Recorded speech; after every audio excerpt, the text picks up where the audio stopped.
9వ జాబితాలో నెల్లూరు పార్లమెంటరీ స్థానం సమన్వయకర్తగా విజయసాయిరెడ్డిని నియమించారు. మంగళగిరి సమన్వయకర్తగా మురుగుడు లావణ్య పేరును ప్రకటించారు. గతంలో మంగళగిరి అసెంబ్లీ నియోజకవర్గానికి గంజి చిరంజీవిని ప్రకటించగా తాజా జాబితాలో మార్పు చేస్తూ మురుగుడు లావణ్య పేరును ప్రకటించారు. అలాగే కర్నూలు నియోజకవర్గ ఇన్ఛార్జిగా విశ్రాంత ఐఏఎస్ అధికారి ఇంతియాజ్ పేరును ప్రకటించారు. వైసీపీ ఇన్ఛార్జీల మరో జాబితాను ఆ పార్టీ అధిష్టానం విడుదల చేసింది. ఒక పార్లమెంటు, 2 అసెంబ్లీ నియోజకవర్గాలకు వైసీపీ ఇన్ఛార్జీలను ప్రకటించారు. నెల్లూరు పార్లమెంటు ఇన్ఛార్జిగా విజయసాయిరెడ్డి ఖరారయ్యారు. కర్నూలు అసెంబ్లీ ఇన్ఛార్జిగా మాజీ ఐఏఎస్ ఇంతియాజ్, మంగళగిరి అసెంబ్లీ ఇన్ఛార్జిగా మురుగుడు లావణ్యను ఆ పార్టీ అధిష్టానం ప్రకటించింది. ఇప్పటికే 8 జాబితాలను విడుదల చేసిన అధిష్టానం తాజాగా 9వ విడత లిస్టును విడుదల చేసింది. కాగా వచ్చే ఎన్నికలపై వైసీపీ అధినేత జగన్ దూకుడు పెంచారు.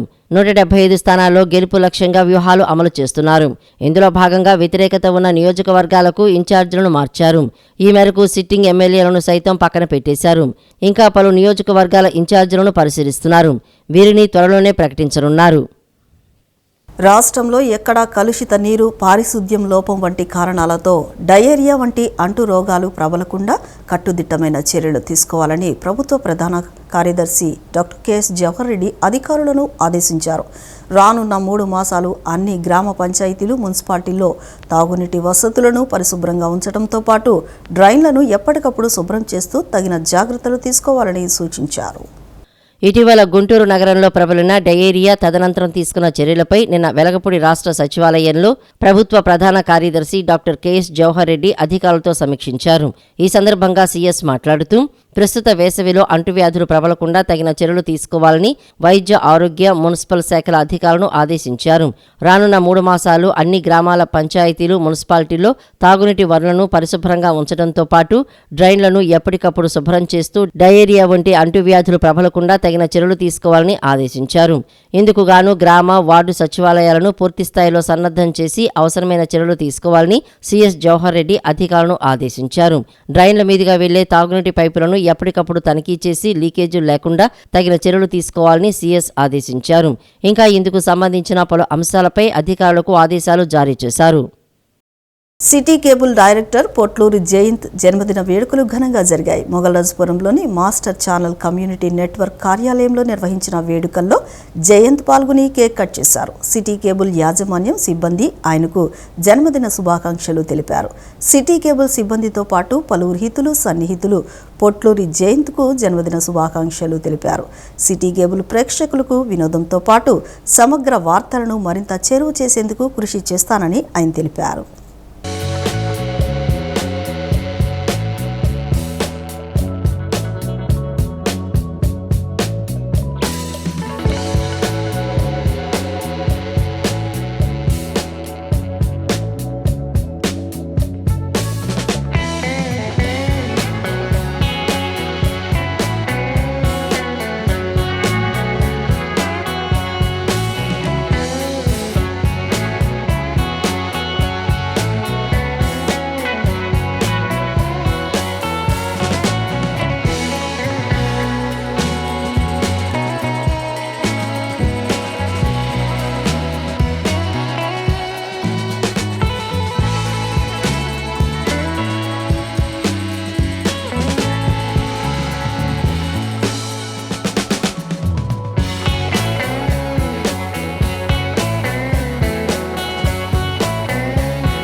ఏపీలో అద్భుతమైన రాజధాని కడతామని ప్రధాని మోదీ హామీ ఇచ్చారని, కానీ రాష్ట్రానికి ఇచ్చిన హామీల్లో ఒక్కటైనా నిలబెట్టుకున్నారా అని వైఎస్ షర్మిల ప్రశ్నించారు. తిరుపతిలో నిర్వహించిన కాంగ్రెస్ న్యాయ సాధన సభలో ఆమె మోదీపై నిప్పులు చెరిగారు.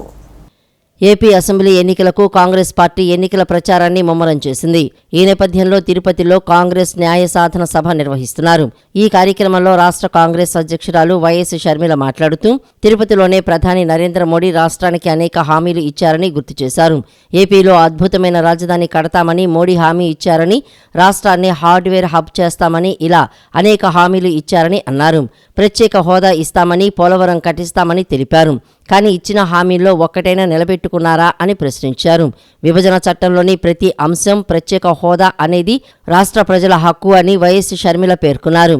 కేంద్రం 10 ఏళ్లుగా రాష్ట్రాన్ని మోసం చేస్తూనే ఉందని ఆరోపించారు. మోసం అంటే మోడీ, మోడీ అంటే మోసం అని పేర్కొన్నారు. ప్రత్యేక హోదా లేక రాష్ట్రం తీవ్రంగా నష్టపోయిందని, దక్షిణాదిలో మెట్రో రైలు లేని రాష్ట్రం ఏపీ మాత్రమే అని తెలిపారు. హోదా వల్ల ఉత్తరాఖండ్, హిమాచల్ ప్రదేశ్లకు వేల పరిశ్రమలు వచ్చాయని, అభివృద్ధిలో వేగంగా దూసుకువెళ్తున్నాయని తెలియజేశారు. ఇదే మైదానంలో నిలబడి 10 సంవత్సరాల ప్రత్యేక హోదా అని ఆంధ్ర రాష్ట్ర ప్రజలకు వాగ్దానం చేసిన వ్యక్తి ఇప్పటి ప్రధానమంత్రి మోదీ గారు. ఎన్ని మాటలు చెప్పాడా సభలో ఒక్కసారి గుర్తు తెచ్చుకోండి. ఆంధ్ర రాష్ట్ర ప్రజల బాధ నాకు అర్థమవుతుంది, ఆంధ్ర రాష్ట్ర ప్రజల ఆ వేదన నాకు అర్థమవుతుంది, అందుకే నీకు భరోసా ఇవ్వడానికి ఆంధ్ర రాష్ట్ర రూపురేఖలు మారుస్తానని వాగ్దానం చేశాడు. ఆంధ్ర రాష్ట్రాన్ని స్వర్ణాంధ్రప్రదేశ్ చేస్తానని వాగ్దానం చేశాడు. ఇప్పటి ప్రధాని మోదీ గారు అద్భుతమైన రాజధాని కడతానని, ప్రత్యేక హోదా అన్నది ఆంధ్ర రాష్ట్ర ప్రజల హక్కు. ఏపీ రీఆర్గనైజేషన్ యాక్ట్ ప్రకారం ఆంధ్ర రాష్ట్రానికి ఆ యాక్ట్ ప్రకారం ప్రతి దాంట్లో యాక్టులో ఉన్న ప్రతి అంశము ఆంధ్ర రాష్ట్ర ప్రజల హక్కు. ఒక ప్రత్యేక హోదాయే కాదు, ఆ రోజుల్లో ఏపీ రీఆర్గనైజేషన్ యాక్ట్ లో ఉన్న ప్రతిది ఆంధ్ర రాష్ట్ర ప్రజల హక్కు. ఈ రోజు వరకు కూడా ఒక్కటంటే ఒక్కటైనా అటు బీజేపీ ప్రభుత్వం అయినా, రాష్ట్రంలో ఉన్న ముందు 5 సంవత్సరాలు అధికారంలో ఉన్న చంద్రబాబు గారైనా, ఇప్పుడు అధికారంలో ఉన్న జగనన్న గారైనా, ఏ ఒక్కటైనా ఆంధ్ర రాష్ట్ర ప్రజల హక్కులో భాగమైన ఒక్క అంశానికైనా వీళ్ళు నిలబడ్డారా, వీళ్ళు పూర్తి చేశారా అని అడుగుతున్నా. టీడీపీ నేతలు, కుటుంబ సభ్యులే లక్ష్యంగా ప్రభుత్వం తప్పుడు కేసులు పెడుతుందంటూ గవర్నర్కు చంద్రబాబు లేఖ రాశారు. సిఐడిని జేబు సంస్థగా మార్చుకుని ప్రత్యర్థులను వేధిస్తున్నారని, ఎన్నికల్లో ఓటమి భయంతోనే టీడీపీ నేతలను టార్గెట్ చేశారని లేఖలో పేర్కొన్నారు. టీడీపీ శ్రేణులపై అధికార పార్టీ అక్రమంగా కేసులు పెడుతోందని గవర్నర్ జస్టిస్ అబ్దుల్ నజీర్కు చంద్రబాబు లేఖ రాశారు. టీడీపీ నేతలు, కార్యకర్తలపై అక్రమంగా కేసులు పెడుతున్నారని లేఖలో వెల్లడించారు. అణచివేతే లక్ష్యంగా అధికార పార్టీ అక్రమ కేసులు పెడుతోందని, వ్యవస్థలను కక్షలు తీర్చుకునేందుకు వాడుకుంటూ తమను వేధిస్తోందని లేఖలో పేర్కొన్నారు. మాజీ మంత్రి పత్తిపాటి పుల్లారావు కుమారుడు అక్రమ అరెస్టును ప్రస్తావిస్తూ ఏపీ ఎస్డీఆర్ఐ దుర్వినియోగాన్ని లేఖలో చంద్రబాబు తెలియపరిచారు. ప్రభుత్వ విభాగాల ద్వారా టీడీపీ నేతలు, కార్యకర్తలపై జగన్ అక్రమ కేసులు పెట్టి వేధిస్తున్నాడని చంద్రబాబు ఆగ్రహం వ్యక్తం చేశారు. ఏపీ ఎస్డీఆర్ఐ ద్వారా తెలుగుదేశం నేతలను బెదిరించి ఆర్థికంగా, రాజకీయంగా ఇబ్బందులకు గురిచేస్తున్నారని, ప్రతిపక్షాలను వేధించేందుకు ఆయుధంగా ప్రభుత్వం వాడుకుంటోందని లేఖలో స్పష్టం చేశారు. అధికార పార్టీకి విధేయుడైన చిలకల రాజేశ్వరరెడ్డిని ఆ సంస్థకు ప్రత్యేక కమిషనర్గా నియమించుకుని తెలుగుదేశం నేతలను టార్గెట్ చేస్తున్నారని మండిపడ్డారు. ఎమ్మెల్యే ఏలూరి సాంబశివరావును కూడా ఈ విభాగం ద్వారా కేసులు పెట్టి ఇబ్బందులు పెట్టారన్న చంద్రబాబు మళ్లీ ఇప్పుడు పత్తిపాటి పుల్లారావు కుమారుడు శరత్ను కేసులో ఇరికించి అరెస్ట్ చేశారని ఆవేదన వ్యక్తం చేశారు. శరత్ పనిచేసిన సంస్థల్లో కేవలం 68 రోజులు మాత్రమే అడిషనల్ డైరెక్టర్గా విధులు నిర్వహించారని గుర్తు చేశారు. రాష్ట్రంలోని మున్సిపల్ కార్మికుల సంక్షేమం పట్ల ఈ ప్రభుత్వం అన్ని విధాలా కట్టుబడి ఉందని రాష్ట్ర మున్సిపల్ శాఖ మంత్రులు ఆదిమూలపు సురేష్, రాష్ట్ర ప్రభుత్వ సలహాదారు సజ్జల రామకృష్ణారెడ్డి స్పష్టం చేశారు. మున్సిపల్ కార్మికుల జీవన విధానాన్ని మెరుగుపరిచేందుకు, వారికి ఉద్యోగ భద్రతను కాపాడేందుకు ప్రభుత్వం ప్రత్యేక చర్యలు తీసుకోవడం జరుగుతుందని ఉద్ఘాటించారు. శుక్రవారం వెలగపూడి రాష్ట్ర సచివాలయంలో రాష్ట్ర మున్సిపల్ ఉద్యోగులకు పెంచిన జీతభత్యాలు, కల్పించిన ఇతర సౌకర్యాలు తదితర అంశాలపై మంత్రి అధ్యక్షతన సమావేశం జరిగింది. ఈ సందర్భంగా మంత్రి ఆదిమూలపు సురేష్ మాట్లాడుతూ మున్సిపల్ కార్మికుల సమస్యలపై గత నెలలో జరిగిన మంత్రివర్గ ఉపసంఘంలో తీసుకున్న నిర్ణయాల మేరకు పలు ఉత్తర్వులను ఇవ్వడం జరిగిందని అన్నారు. మున్సిపల్ కార్మికుల జీవన విధానాన్ని మెరుగుపరిచేందుకు, వారికి ఉద్యోగ భద్రతను కాపాడేందుకు ప్రభుత్వం ప్రత్యేక చర్యలు తీసుకోవడం జరుగుతోందని తెలిపారు. ఏటా 243,55,00,000 రూపాయలు అదనపు భారాన్ని మున్సిపల్ శాఖ భరించడం జరుగుతోందని మున్సిపల్ శాఖ మార్చిలు ఆదిమూలపు సురేష్ చెప్పారు. మొత్తం మీద రాష్ట్రంలోని మున్సిపల్ కార్మికుల సంక్షేమం పట్ల ఈ ప్రభుత్వం అన్ని విధాలా కట్టుబడి ఉందని మంత్రి ఆదిమూలపు సురేష్ పునరుద్ఘాటించారు. అనంతరం రాష్ట్ర ప్రభుత్వ సలహాదారు సజ్జల రామకృష్ణారెడ్డి మాట్లాడుతూ మున్సిపల్ కార్మికుల పట్ల ముఖ్యమంత్రి ఎంతో సానుకూలంగా ఉండి సమస్యల పరిష్కారానికి కట్టుబడి ఉన్నందునే రికార్డు స్థాయిలో ఆయా సమస్యలను పరిష్కరించి జీవోలను కూడా విడుదల చేయడం జరిగిందని తెలిపారు. ఉద్యోగులను రాజకీయాలకు ఉపయోగించుకునే ఉద్దేశం ఈ ప్రభుత్వానికి లేదని ఆయన స్పష్టం చేశారు. డిమాండ్ల పరిష్కారానికి ఇటు మున్సిపల్ అధికారులు, అటు యూనియన్లు చేసిన కృషిని ప్రశంసించారు.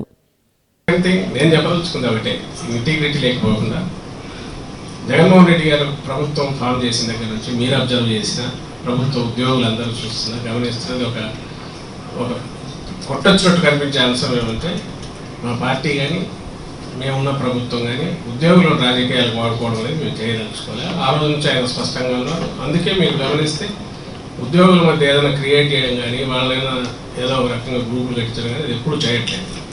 గతంలో జరగలేదంటే ఎట్లుంది కానీ మీకు తెలుసు.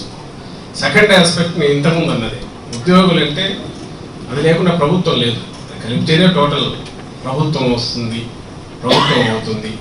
పొలిటికల్గా ఏ డెసిషన్లు తీసుకునే ముఖ్యమంత్రి గారు కానీ పార్టీగా ప్రభుత్వంగా మేమున్న ప్రభుత్వం కాబట్టి మా పార్టీ తీసుకునే ప్రభుత్వపరమైన విధాన నిర్ణయాలు కానీ ఇంప్లిమెంటేషన్ కావాలంటే అది ఖచ్చితంగా ఉద్యోగుల ద్వారానే అవుతుంది. కాబట్టి వాళ్ళు ప్రశాంతంగా హాయిగా ఫోకస్డ్గా పనిచేసేటట్టు వీలైనంత చేయాలనేది మా విధానం.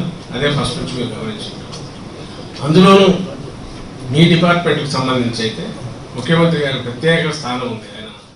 జనసేన అధినేత పవన్ కళ్యాణ్ తీరుపై ఏపీ ప్రభుత్వ సలహాదారు సజ్జల రామకృష్ణారెడ్డి సెటైర్లు వేశారు. విజన్ పెట్టుకున్న పవన్ ఎవరి కోసం పనిచేస్తున్నారని ప్రశ్నించారు. ఓడిపోతామని అనుకున్న స్థానాలను టీడీపీ జనసేనకు ఇచ్చిందని విమర్శించారు. ప్రజలకు సేవ చేయాలంటే సీరియస్గా రాజకీయ పార్టీని పెట్టాలని సజ్జల సూచించారు. 175 నియోజకవర్గాల్లో పోటీ చేయడానికి కూడా పవన్ కళ్యాణ్ ముందుకు రావడం లేదని తెలిపారు. అదేదో సినిమాలో ఉంది, భాష ఒకసారి చెప్తే 100 సార్లు అన్నట్టు. ఈయన 24 సీట్లు అంటే 240 అనుకుంటే ముందు పోటీ పెట్టడానికి ఆయన లేదని, ఆయనేమో ఒక పక్క మాకు శక్తి ఉందా, మనకు కార్యకర్తలు మనకున్నారా, బూత్ స్థాయిలో వీళ్ళందరికీ భోజనాలు పెట్టాలి కదా, దానికి డబ్బులు ఉన్నాయా, టీడీపీతో పోటీ పడగలమా అని అన్న వ్యక్తి 24 సీట్లు గెలిచేవి చూస్తానని చెప్పి మొన్న ఎప్పుడో నేను సాక్షి పేపర్లోనే చదివిన. 24లో కనీసం ఒక 7 వీళ్ళకు 30,000 దాటిన 15 సీట్లలో ఒక 7 టీడీపీ పోటీ చేస్తుంది. అంటే విన్నింగ్ సీట్స్ అంటే విన్నింగ్ ఛాన్స్ ఉందో బలమైన సీట్లని ఆయన అనుకుంటే ఆ 30,000 వచ్చిన వాటిలో పోటీ పెట్టాలి. అవేమి ఇవ్వలే. ఆ నెల్లిమర్ల 7,000 వచ్చినవి, 4,000 వచ్చినవి, ఇట్లాంటి ఒక్కటే ఇచ్చినట్టున్నాడు. కాకినాడ రూరల్ ఒకటే ఐ థింక్ అప్పుడు కన్సిడరబుల్ ఓట్లు వచ్చింది ఇచ్చినట్టున్నాడు చంద్రబాబు. మిగిలినవన్నీ ఎగైతే పోతాడో గ్యారంటీగా. చంద్రబాబు నాయుడుకు అనుమానం ఉందో అలాంటి చోట తను 24 ఇచ్చాడు. ఆ చీటీ చూడలే ఎంత ఉందో. ఈయనేమో బాగా నీట్గా పవన్ కళ్యాణ్ గారి అలా రంగుల ఫోటో పెట్టుకున్నాడు. ఎందుకంటే ఆయన ఓట్లు కావాలి కాబట్టి, ఆయనకుండే ఓట్లు. గాజు గ్లాసు కూడా బొమ్మ పెట్టాడు చంద్రబాబు నాయుడు. ఈయనకేమో 5 ఒక మెడికల్ షాప్లో రాసిస్తాడు చిత్తుకాయట మీద ప్రిస్క్రిప్షన్. అట్లాంటి దాని మీద రాసిచ్చే అది పెట్టుకుని వచ్చి చదువుకొని ఈయన వచ్చి నేను వామనావతారం అధపతాళం చెప్తా బలి చక్రవర్తి ఇది అని చెప్పి ఇవన్నీ మాట్లాడితే ప్రజలు ఎంతో నవ్వుతారని ఆయన కూడా, లేకపోతే ఎట్లా వీళ్ళకి మేము నవ్వుతామంటే ఆయన మాట్లాడుతున్నాయి. నిజంగా సీరియస్గా పొలిటికల్ పార్టీ పెట్టొద్దని ఎవరన్నారు? 2000 ఎప్పుడైనా మొదలుపెట్టింది, 14లో ఫస్ట్ దిగాడు. అంతకుముందు నుంచి అంటున్నారు 10 ఏళ్ళు అయింది. పోలిక సమకాలీన చరిత్రలో క్లియర్గా ఇంకో పక్క జగన్మోహన్ రెడ్డి గారు ఉన్నారు.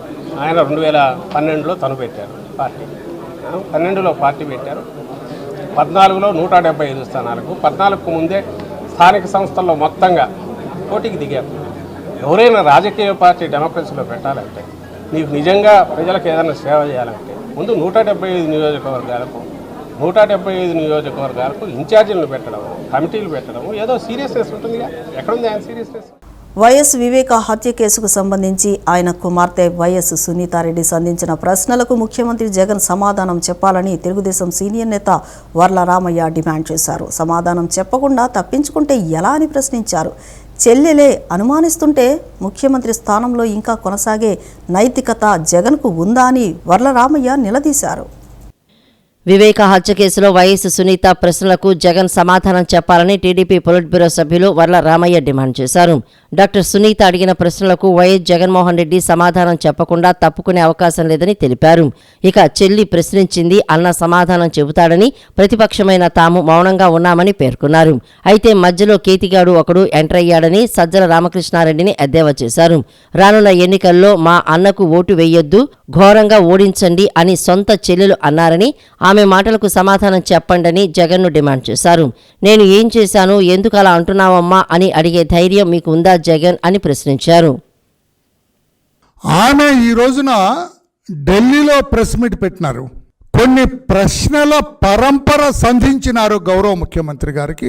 ఆమె కొన్ని ప్రశ్నలు ఈయనకు డైరెక్ట్గా ఈయన అడిగారు. ఆమె ఆ ప్రశ్నలకి జగన్మోహన్ రెడ్డి గారు సమాధానం చెప్పకుండా తప్పుకునే అవకాశం లేదు.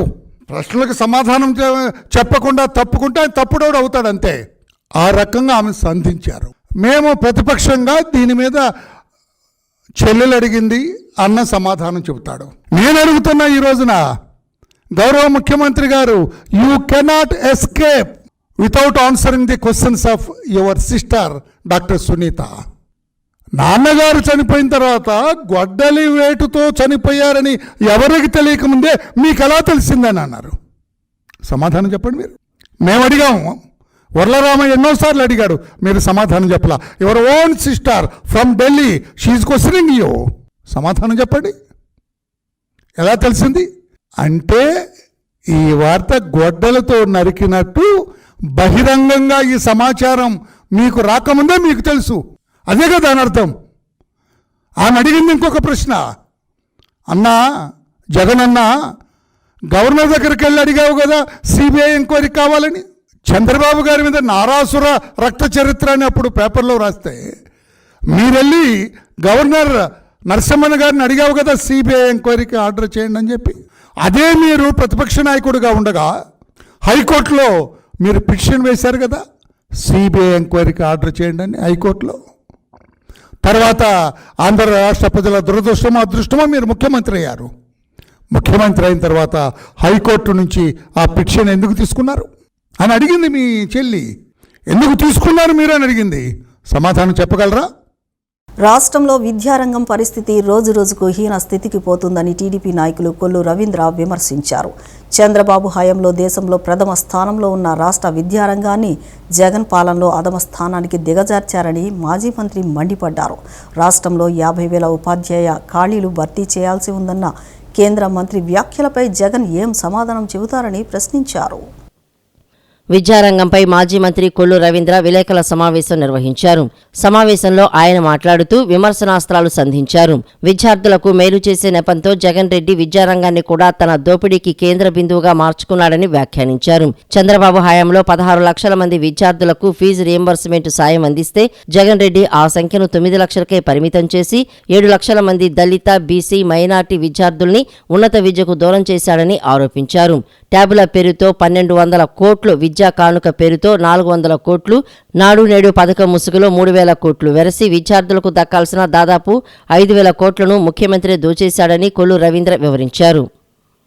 గతంలో చంద్రబాబు నాయుడు గారు ముఖ్యమంత్రిగా ఉన్నప్పుడు ప్రతి ఏటా 16 లక్షల మందికి ఫీజు రియంబర్స్మెంట్ కింద వాళ్ళు చదువుకునే దానికోసం ఫీజు రియంబర్స్మెంట్ అందించడం జరిగేది. కానీ ఈరోజు 9 లక్షల మందికి పరిమితం అవుతా ఉందంటే 7 లక్షల మంది విద్యార్థులు ఈ రాష్ట్రం నుంచి తరలిపోయారా? 7 లక్షల మంది ఈ కాలేజీలకు వెళ్ళలేక ఈరోజు బయటకు వచ్చేసారా? ఏమైపోయారు? ఇది కేవలం ఈ ముఖ్యమంత్రి ప్రమాణాలు లేనటువంటి వ్యవస్థలను పెట్టడం వల్ల, ఆంక్షలు పెట్టడం వల్ల, ఇతర పథకాలతో లింక్ పెట్టడం వల్ల ఇవాళ ఫీజు రియంబర్స్మెంట్ కోల్పోతూ ఉన్నారు. ఎస్సీ సోదరులు, ఎస్టీ సోదరులు, బీసీ సోదరులు, మైనారిటీ సోదరులు, ఆర్థికంగా వెనకబడినటువంటి వర్గాలు. ఇది వాస్తవం కదా జగన్మోహన్ రెడ్డి గారు? ఈ 5 సంవత్సరాల్లో 7.5 లక్షల మంది పిల్లలు ప్రభుత్వ పాఠశాలల నుంచి ప్రైవేట్ పాఠశాలలకు తరలిపోయారంటే ఇటువంటి ప్రమాణాలు ఇవాళ ప్రభుత్వ పాఠశాలలో ఉన్నాయి. ఇటువంటి వసతులు ప్రభుత్వ పాఠశాలలో ఉన్నాయి. వసతులు లేని కారణంగా దాదాపు 7.5 లక్షల మంది పిల్లలు ఇవాళ ప్రభుత్వ పాఠశాలను వదిలేస్తూ ఉన్నారు. ఈ 5 సంవత్సరాల్లో ఫీజు రియంబర్స్మెంట్ బకాయిలు దాదాపు 3,400 కోట్లకు విద్యార్థులకి ఎగనామం పెట్టిన వ్యక్తి జగన్మోహన్ రెడ్డి.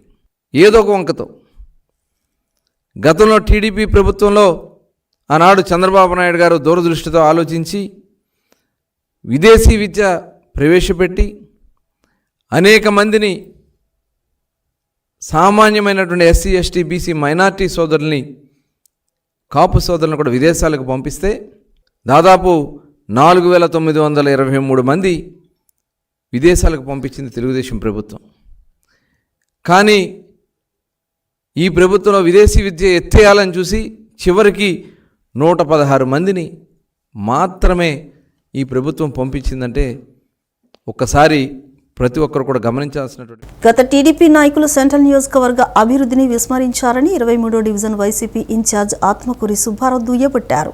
సూర్యారావుపేట ప్రజల ప్రధాన సమస్య అయిన అండర్ గ్రౌండ్ డ్రైనేజీ సమస్యను త్వరితగతిన పరిష్కారం చేస్తామని హామీ ఇచ్చారు. రాబోయే ఎన్నికల్లో సెంట్రల్ వైసీపీ ఇన్ఛార్జి వెల్లంపల్లి శ్రీనివాసరావు విజయాన్ని కాంక్షిస్తూ ఆయన కుటుంబ సభ్యులు స్థానిక వైసీపీ ఇన్ఛార్జ్ ఆత్మకూరి సుబ్బారావుతో కలిసి సూర్యారావుపేటలో పర్యటించారు. ఈ సందర్భంగా వారు మాట్లాడుతూ వైసీపీ ప్రభుత్వం అధికారంలోకి వచ్చిన తర్వాత అర్హులైన ప్రతి ఒక్కరికి సంక్షేమ పథకాలు అందుతున్నాయని చెప్పారు. ప్రజలకు అన్ని రకాల మౌలిక సదుపాయాలను అందిస్తున్నామని తెలిపారు. ఈ డివిజన్లో చిన్న చిన్న సమస్యలు ఉన్నాయని వాటిని కూడా త్వరగా పరిష్కరిస్తామని హామీ ఇచ్చారు. ఇక్కడ ప్రధానంగా డ్రైనేజ్ సమస్య ఒకటి ఇక్కడ ఉంది. వెల్లంపల్లి గారు ఆల్రెడీ చెప్పారు. ఇక్కడ వారు ఎమ్మెల్యే అయిన 100 రోజుల్లోనే ఇక్కడ కంప్లీట్గా అండర్ గ్రౌండ్ చేసేసి శాశ్వతంగా ఇక్కడ డ్రైనేజ్ ఇష్యూస్ని, డ్రైనేజ్ ప్రాబ్లమ్స్ని శాశ్వతంగా వాటిని అడ్రస్ చేయడానికి ఆల్రెడీ ప్రణాళిక సిద్ధమైంది. ఒక్కసారి మళ్ళీ పవర్లోకి రాగానే తప్పకుండా 100 రోజుల్లోనే అది క్లియర్ చేస్తాం. అలాగే ఇక్కడ స్థానిక కార్పొరేటర్ ఇన్ఛార్జ్ సుబ్బారావు గారు 3 సంవత్సరాల కింద జరిగిన ఎలక్షన్స్లో ఓటమి చెందిన ప్రజలకు అందుబాటులో ఉండి రెట్టింపు కష్టపడి రెట్టింపు అందుబాటులో ప్రజలు పిలిస్తే పలికే దూరంలో వారు ఇక్కడ కష్టపడుతున్నారు. వారు ఇక్కడ ప్రతి 5 ఏళ్ళు మొద్దు నిద్రపోయి ఇప్పుడు ఏమీ చేయకుండా ఇప్పుడు చేస్తున్న వాళ్ళని విమర్శిస్తున్నారు. అది ప్రజలు గమనిస్తూ ఉన్నారు. మేము ప్రతిరోజు అందుబాటులో ఉన్నాం. ప్రతి ప్రాబ్లంని అడ్రస్ చేస్తూ ఉన్నాం. ప్రతి దానికి మేము ప్రజలకు అందుబాటులో ఉంటాం. మేము ఈరోజు ప్రతి గడపలో మమ్మల్ని ఆశీర్వదించిన వాళ్ళే కానీ వ్యతిరేకించిన వాళ్ళు ఎవరు లేరు. ఇది చాలు మేము గెలవటానికి. ఇది ప్రతిపక్షాలు ఇకనైనా కళ్ళు తెరుచుకొని ఏం చేయాలో, మేము ఏం చేయబోతున్నామో చెబితే చాలు. దౌర్జన్యంగా అరే ఇరే ఒరే అనే మాటలు మానుకుంటే ప్రజలు హర్షిస్తారు. మేము ప్రజల కోసం, ప్రజల అవసరాలు తీర్చడం కోసం ఉన్నాం. ఈ కార్యక్రమంలో స్థానిక వైసీపీ నాయకులు పాల్గొన్నారు. వర్గీకరణపై ఏపీ ప్రభుత్వం అభిప్రాయాన్ని కూడా చెప్పలేని నిరంకుశ పాలకుడిగా వైఎస్ జగన్మోహన్ రెడ్డి చరిత్రలో గుర్తుండిపోతారని జిల్లా ఎంఆర్పీఎస్ నాయకులు మంద వేణుమాదిగ విమర్శించారు. మాదిగ జాతికి సహకారం అందిస్తే గుండెల్లో పెట్టుకుని ఊరేగుతామని, కాదని వర్గీకరణకు వ్యతిరేకంగా నిలిస్తే రానున్న రోజుల్లో ఖచ్చితంగా మట్టి కరిపిస్తామని హెచ్చరించారు. విజయవాడ రూరల్ మండలం నున్న గ్రామంలో మహాజన సోషలిస్టు పార్టీ ఆధ్వర్యంలో అమరవీరుల సంస్మరణ సభ నిర్వహించారు. ఈ కార్యక్రమంలో ప్రత్యేక ఆహ్వానితులుగా హాజరైన ఏపీ మాదిగ ఉద్యోగుల సంఘ నాయకులు విక్టర్ బాబు అమరుల చిత్రపటాలకు పూలమాలలు వేసి ఘనంగా నివాళులర్పించారు.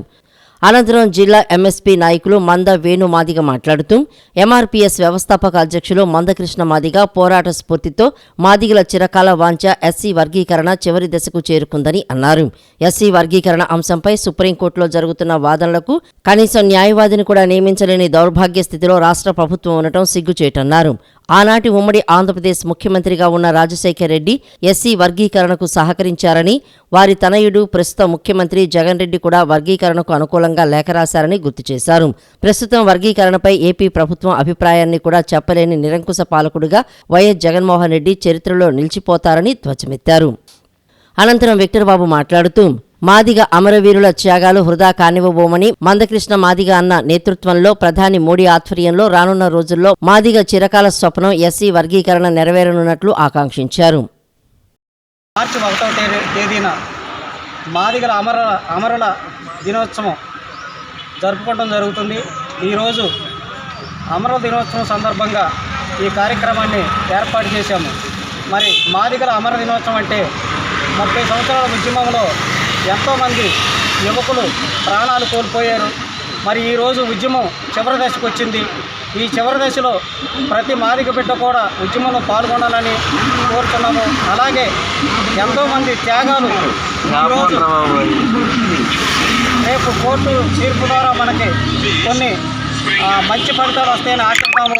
అలాగే మనకి ఉద్యమానికి సహకరించిన రాజకీయ పార్టీలు, ముఖ్యంగా భారతీయ జనతా పార్టీ మాదిగలకు అన్యాయం జరిగిందని గుర్తించి మరి ఈరోజు మన బిల్లుకి సహకరించడానికి ముందుకొచ్చింది. మరి ఆ పార్టీకి మనం కృతజ్ఞతగా ఉండాలి.